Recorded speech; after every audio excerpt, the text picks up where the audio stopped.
बेशक तेरे रब की पकड़ बहुत सख्त है, बहुत सख्त। कल को आपकी भी बेटियां हैं, उन्होंने भी कहीं पे जाना है, तुम जैसा करोगे वो फिर आगे तुम्हारे फेस पे भी आ सकता है। मैं बताऊं आपको, मैंने कई ऐसी फैमिलीज देखी हैं, मैंने कई ऐसे लोग देखे हैं जिनके लाखों में अखराजात हैं, लाखों में अखराजात हैं। उनको अपनी बीवी को पॉकेट मनी देते हुए मौत पड़ती है। उनकी सारी कंजूसी और सारी सेविंग्स घर में शुरू होती है।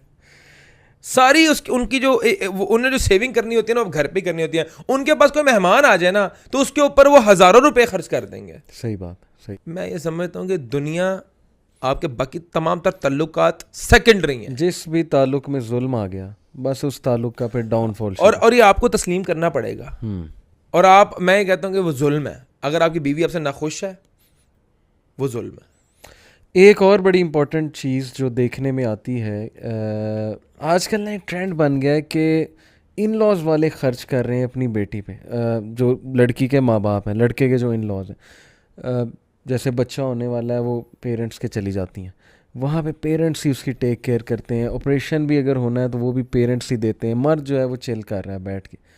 ये भी मैं समझता हूँ कि औरत के माइंड पे एक बहुत बुरा इंप्रेशन आप दे रहे हैं गैर जिम्मेदार होने का।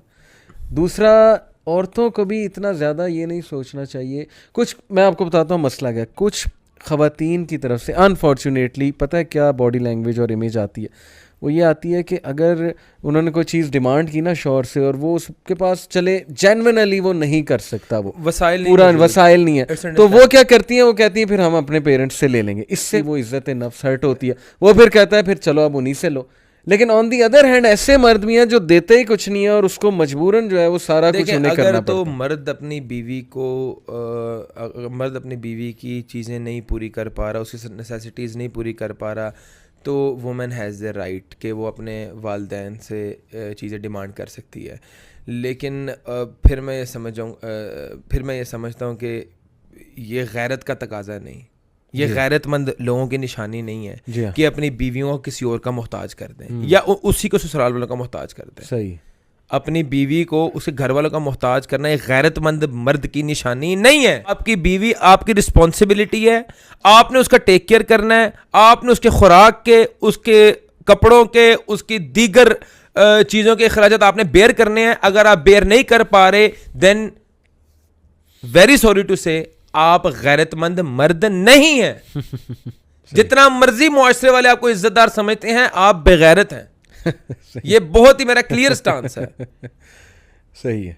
और अगर एक औरत हर चीज प्रोवाइड करने के बाद, हर चीज प्रोवाइड, उसको हर आसाइश मिल रही है, हर आराम मिल रहा है, हर सुकून मिल रहा है, उसके बावजूद कंप्लेन करती जा रही है अपने मर्द से, फिर भी ना खुश है, तो फिर ये भी उसका फॉल्ट है। फिर मैं ये समझता हूं कि बहुत ही बदनसीब औरत है वो, और वो कभी जिंदगी में नहीं खुश हो सकती। क्योंकि हम अभी ज्यादा मर्दों की बात कर रहे हैं, ये अपनी तरफ एक मसला ऐड कर दी है। मैंने साथ एक चीज ऐड कर दी है कि एक मर्द अपनी बीवी की हर चीज पूरी कर रहा है, उसके आराम की, उसके आसाइश की, उसकी चीजों की उसको कोई दिक्कत नहीं आ रही, उसकी फाइनेंशियल उसके ठीक हैं, वो उसको घुमा फिरा भी रहा है, टाइम भी दे रहा है, हर चीज। उसके बावजूद अगर किसी बहुत ही छोटी चीज के ऊपर अगर औरत जो है वो कंप्लेन कर रही है, तो वो बहुत ही बदनसीब औरत है। मैं ये समझता हूं कि मर्द को जो है ना वो एक गैरतमंद होना चाहिए, उसको डिपेंड नहीं करना चाहिए कि मेरी बीवी की चीज़ें कोई और पूरी करेगा, और वाइस वर्सा औरत को भी अपने मर्द की इनकम को मद्देनज़र रखते हुए जो है उससे डिमांड करनी चाहिए,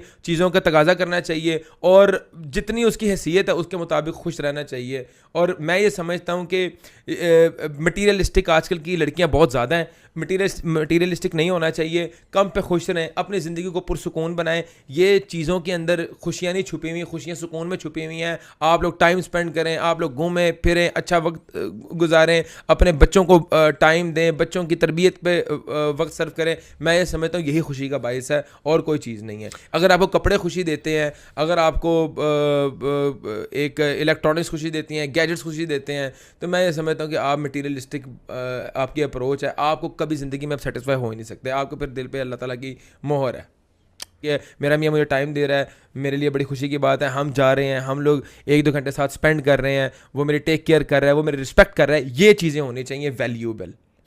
इन चीज़ों को वैल्यू करना चाहिए। इन चीज़ों सिर्फ एक मैं ये समझता हूँ कि एक चीज़ सिर्फ आपको मर्द को पता है कि यार मेरा टाइम की कोई वैल्यू नहीं मेरी बीवी के आगे, मेरे रिस्पेक्ट की कोई वैल्यू नहीं मेरी बीवी के आगे, और मैं जितना मर्जी इसको खुश रखना चाहूँ, मेरी कोशिश की कोई वैल्यू नहीं मेरी बीवी के आगे, इसको सिर्फ एक सूट नहीं खुश करना है, तो मैं ये समझता हूँ ये बड़ी बदनसीबी की बात है। एक चीज़ और, मर्द को डिफेंड भी करना चाहिए अपनी वाइफ को। हर मौके उसको नज़र आए कि गलती वाइफ से नहीं है, गलती शायद मेरी साइड से है, मेरे लोगों की साइड से है, तो हिकमत अपनाते हुए, ये नहीं कि वो फड्डाबाजी लगा ले, ये भी एक हिकमत के ख़िलाफ़ बात है कि वो जी अपने पेरेंट्स से जाके फड्डाबाजी लगा ले, आपने ऐसे क्यों किया, ये किया वो। लेकिन वाइफ को एटलीस्ट वो इतनी अपनी इमेज दे दे कि I am with you, I am standing with you, I will defend you. मेरा ख्याल इसी में मसला जो है वो हल हो जाता है। लेकिन जब मर्द स्नब करे, मर्द ये कि I don't give a damn, to be honest मुझे ये वर्ड यूज़ करना पड़ रहा है क्योंकि कुछ मर्द ऐसे करते हैं कि यू एंड योर प्रॉब्लम्स, ये तुम्हारे प्रॉब्लम्स हैं, आई डोंट केयर, मुझे क्यों डिस्टर्ब कर रही हो, मैं थका हुआ आया हूँ, मैं बिजनेस में इन्वॉल्व हूँ, मैं इसमें इन्वॉल्व हूँ, मुझसे बात क्यों शेयर तुम कर रही हो। ये भी ज्यादती है। मैं समझता हूँ कि आप ना एक अपने हम ऑफिस की कुर्सी के ऊपर बैठे होते हैं और बीइंग ए बिजनेसमैन आपको ये बात करता हूँ, और बेशक कोई बंदा जॉब भी कर रहा है, अपने कोलीग्स की, अपने बॉसेस की, अगर कोई बंदा बिजनेस कर रहा है तो उसके अपने क्लाइंट्स की बड़ी ज़्यादा बातें बर्दाश्त करता है, सारी मसलहतन। और एक स्मार्ट बंदे की जो है ये निशानी होती है कि वो बड़ा टेक्निकल और बड़ा वाइजली चीज़ों को लेकर चलता है, और उसकी सारी स्मार्टनेस, उसका सारा जो है वो एक टैलेंट जो है वो घर पे ख़त्म हो जाता है, फेल हो जाता है ना, फेल हो जाता है कि यार अपनी बीवी को स्मार्टली हैंडल नहीं कर पाता, अपनी बीवी को वाइजली उसकी बात नहीं सुन सकता। तो मैं ये फिर अगेन ये बात करूंगा कि आपका घर आपके लिए जो है वो प्रायोरिटी है, फर्स्ट प्रायोरिटी वो है, बाकी कारोबार, दुनिया के रिलेशनशिप्स, आपकी दोस्तियां, यारियां सेकेंडरी।